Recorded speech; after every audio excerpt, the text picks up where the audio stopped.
બાબા સાહેબ ના હોત તો આજ તમે ગમે એવા સિંગર હોત તો તમને સ્ટેજ ના મળત. એટલે બાબા સાહેબે ગળું આપ્યું એમ ને? હે નમસ્કાર મિત્રો, વિડીયોમાં સ્વાગત છે તમારું મિત્રો. ફરી પાછા આપણે આવી ગયા છે નવો મસ્ત મજાનો વિડીયો લઈ તમારા સમક્ષ, ઓડિયો અને કોલ રેકોર્ડિંગ લઈ તમારા સમક્ષ. તો મિત્રો, આપણે લોકલાડીલા ગુજરાતના લોકલાડીલા એવા હેમંત ચૌહાણ છે, એનો કોલ રેકોર્ડિંગ છે, વાયરલ થઈ રહ્યું છે ખૂબ, બરોબર. તો આપણી ચેનલમાં ન હોય તો ચેનલને સબસ્ક્રાઈબ કરજો, વિડીયોમાં ન હોય તો વિડીયો લાઇક કરી દેજો અને શેર કરી દેજો, બરોબર. તો જુઓ આ કોલ રેકોર્ડિંગ શું વાત થઈ રહી છે કોલ રેકોર્ડિંગની અંદર, અને શું કહી રહ્યા છે કોલ રેકોર્ડિંગની અંદર ઓલા પેલા ભાઈ હેમંત ચૌહાણને, બરોબર. તો સાંભળો તમે પૂરું કોલ રેકોર્ડિંગ. બાબા સાહેબ ના હોત તો આજ તમે ગમે એવા સિંગર હોત તો તમને સ્ટેજ ના મળત. એટલે બાબા સાહેબે ગળું આપ્યું એમ ને? હે નમસ્કાર, હું છું આપનો હેમંત ચૌહાણ.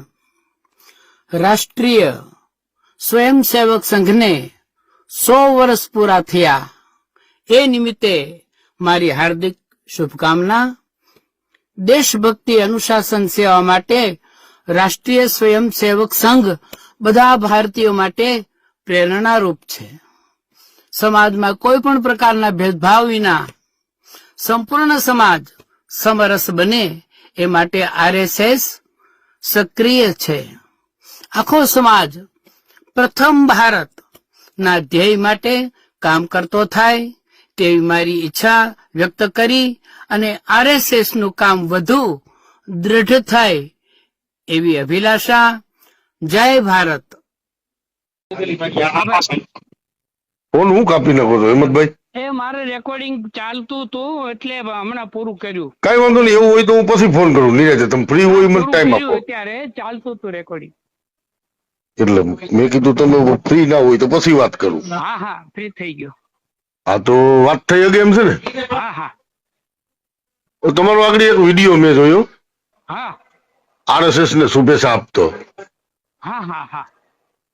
તો હેમંતભાઈ, તમે જે સમાજમાંથી આવો છો, તમે જેને હિસાબે આવડું મોટું પદ, તમને જે એમ કહેવાય કે બાબા સાહેબ ના હોત તો આજ તમે ગમે એવા સિંગર હોત તો તમને સ્ટેજ ના મળત. એટલે બાબા સાહેબે ગળું આપ્યું એમ ને? હે બાબા સાહેબે ના પ્રતાપે હું આગળ છું એટલે મેં શું એવું કોઈ ભૂલ કરી? પણ તો આરએસએસ ને તમે શુભેચ્છા આપી તો આરએસએસ એવું શું કામ કરી મેં નાખ્યું તમે દલિતો સારું માટે? કામ કરો તો હું તમને આપું. પણ એમ નહીં, આરએસએસ એવું કયું કામ કર્યું તે તમે શુભેચ્છા આપી? તમે એપ્રિલમાં કોઈ દી શુભેચ્છા આપી? ઈ સારું કામ કરતા હોય એટલે તો આ હમણાં ઓલો તમારા રસિક ખખડવાળો જે મુદ્દો હાલતો હતો ને આરએસએસ ભરૂચ થી? ના ના, મેં તો? આરએસએસ કીધું જ નહોતું ને તાર એ મદદ કરત. હે પણ આપણે કીધું નહોતું કારણ કે પણ તો પછી તમે જાહેર કરી દો કે હું ભાઈ દલિત સમાજનો નથી. ના ના આરએસએસ ને થઈ જાવ તો ચોખા થઈ જાવ ને. તો ના ના, દલિત જ છીએ અને પેલા તો આગળ તમે હું બોલ્યા કે બાબા સાહેબે ગળું આપ્યું? બાબા સાહેબે ગળું નહીં, બાબા સાહેબે જે આપ્યું નહીં તો તમે કલ્પના ના કરી શકો. પછી દલિત પછી આવ્યા, પેલા માણસ છીએ એટલે માણસના જે પોતાના વ્યવહારમાં જે આવતો એ આપણે કઈ દલિત એટલે ફક્ત દલિત હારે સંબંધ રાખો, બીજે નો રાખો. સંબંધની વાત નથી, સંબંધની વાત નથી. સંબંધ તો 18 વર્ષ આઈને રાખવાનો હોય. હા તો બે શબ્દો બોલવામાં કઈ કોઈ ખરાબ બોલ. પણ તમે જેને મારી વાત સાંભળો, જે આરએસએસ ના એજન્ડા વાંચ્યા, તમે તો કર્મચારી છો, એજ્યુકેટેડ છો. અરે કોઈ અભણ માણસ હોય ને તોય બરોબર છે. પણ આપણે ઘરે આવતા હોય એના આરએસએસ તમારા ઘરે આવે છે? હવે બીજું એનું આરએસએસ તમારા ઘરે આવે છે? આપણને શું ખબર? એમની આરએસએસ તમારા ઘરે આવે છે? હા, મળવા આવે ક્યારેક, કોઈ પ્રોગ્રામ હોય, મારો ટાઈમ ન હોય તો હું ના પાડું.